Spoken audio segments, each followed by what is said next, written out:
faster. Yeah, someone got it upgrade. Woo! You guys ready for your next comic tonight? Yeah.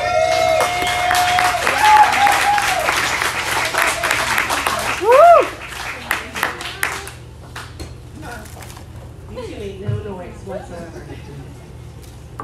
You daddies need to step it up. Yeah, you did. Step it up, big noise. There it is. There it is. All right, our next comic. She's relatively new to the scene, but she is phenomenal. Ladies and gentlemen, please give it up for Whitney Russell!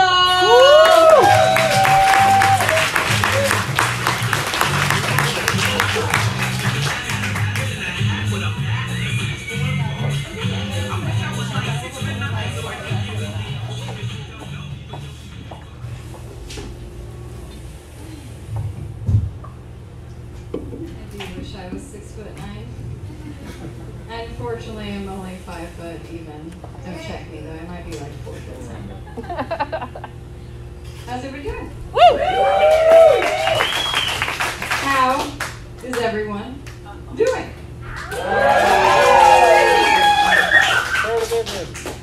So, by a show of hands, yeah, I'm a dork. Who wants it?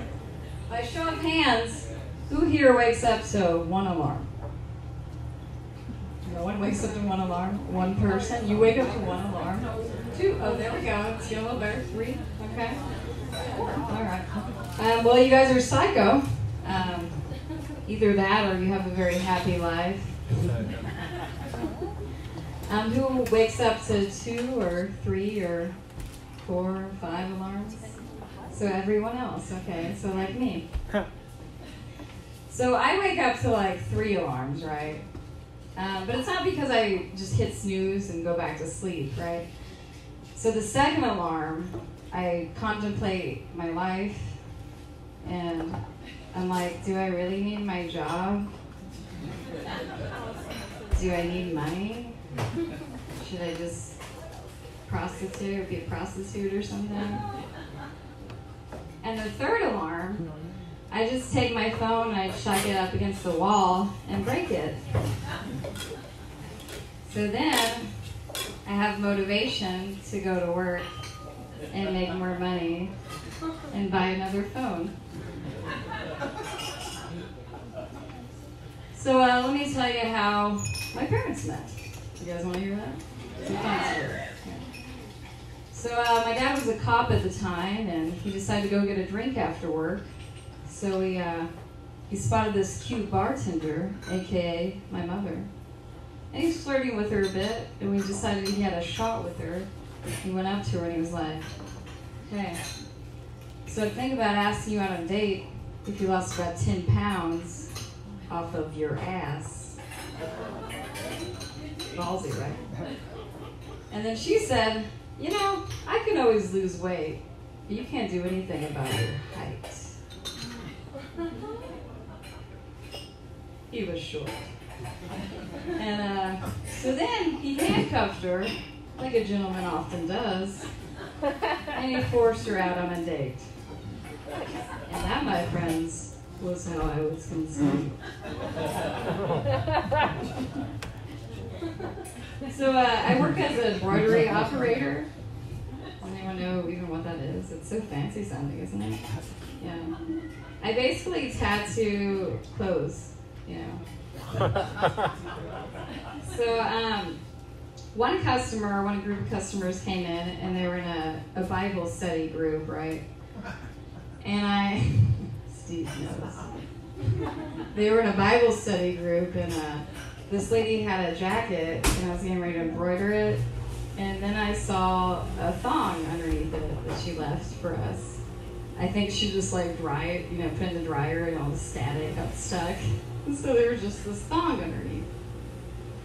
And so I did what anyone would do, and I embroidered Jesus' face on there. And I stuck it back in the pocket of her jacket. And she never gave us money, so. Let me just get some water. All right, hi. So has anyone ever been in a hostage situation? Woo! No one? Usually I tell a story, there's at least like 5 people. Well, you're about to get in one right now. I know. I'm pretty much a badass, and I'm definitely gonna hold you guys hostage with this microphone. No, so I was in a hostage situation back in 2017.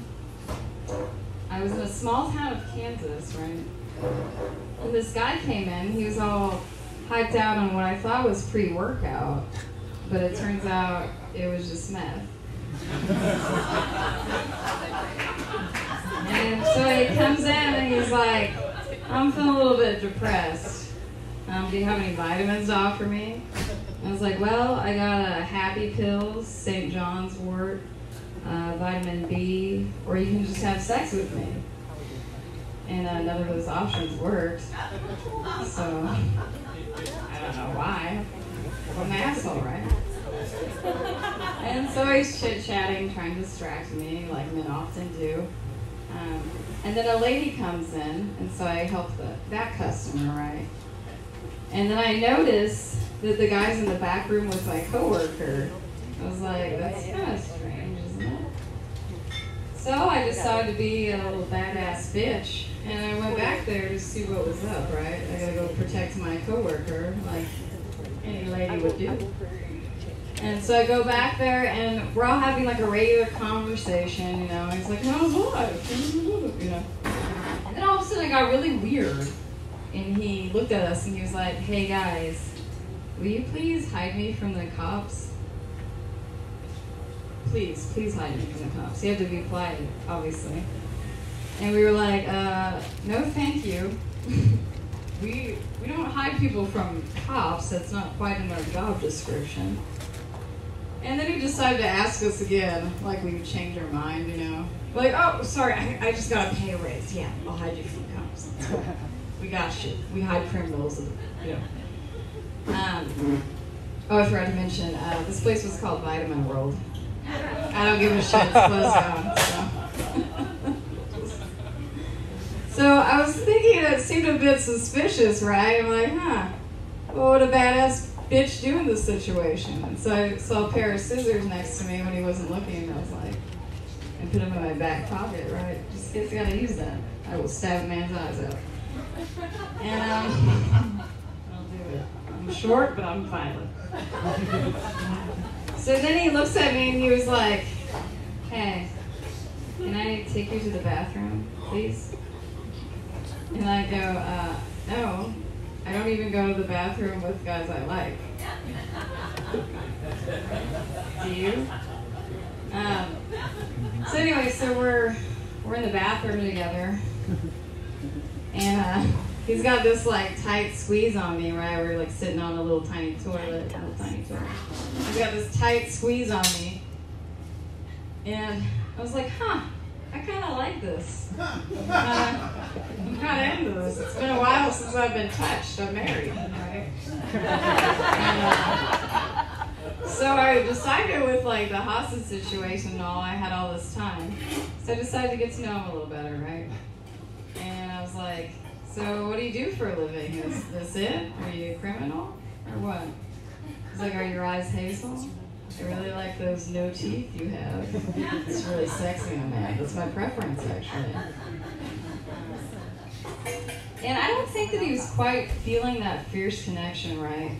So he opened the door slightly, and he looked at the cops, and he was like, help me. There's this crazy bitch holding me hostage. I'm like, what the fuck? And so the cops all go in there, and they start tasing him, right? But listen, he didn't let my arm go. He was still like all connected to me. So he's like, it's a shot. It's a shot. I got a chance. And so, meanwhile, he's getting handcuffed. And so I blew him a kiss. I don't blow people on the first date. I think this was the date, right? And I was like, you know what? You contact me when you're out of prison. This was a great date. And so our work asked if we needed any therapy after all this, right? And I was like, I mean, I don't. I came back a better person. But my husband at the time, he needs it. Because he's a fucking dick. So, and now I'm divorced. It's great, right? Woo! Okay, let me quickly tell this other story. So, my mom's hair caught on fire one time. Yeah, I just got this car at age 18, right? It had that brand new car smell. It's beautiful. And she had a lot of hairspray in her hair. She was drinking a lot of vodka that day. And then all of a sudden I see her in the passenger side. She's like, let me light up a cigarette, you know? So she lights up a cigarette. And in my vision, I just see like fire. And I just see her go, ah. Like she doesn't freak out. She's just like, ah, ah, ah. And I'm like, oh my God, my mom's hair's caught on fire. So I just start beating her, right? And hitting her. And I'm like, this is for letting me drink chocolate milk when I was 5 after I brushed my teeth. I liked it at the time, but now my teeth are fucked up. This is for getting rid of all the animals that I had after 1 week and now giving me commitment issues. Anyway, so she had a black eye, and I don't know if that was from like the fire. That's for me. But she's lucky I wasn't a pyro, because I'd be roasting marshmallows on top of her head, right? Anyway, so after all that, this is all she said. She was like, I can't believe you cared about my hair. Like, your car's new. Were you worried about your car at all? You know, she's drunk, so. And then she looks at me and she's like, you should be a firefighter. That was so fast. Like, your reaction time was so fast. You should really be a firefighter. And then she was like, what are those puddles on the ground? And I go, well, Mom, you see, when it rains, puddles form on the ground. And she's like, what? Yeah, she was a little intoxicated. So. Anyways, I don't know what else to say because I think I'm out of time. I'm cut. Okay. I talk a lot. Sorry. I love you, Katie. You love me. Kitty cat. All right. Have a fun night. Just a minute.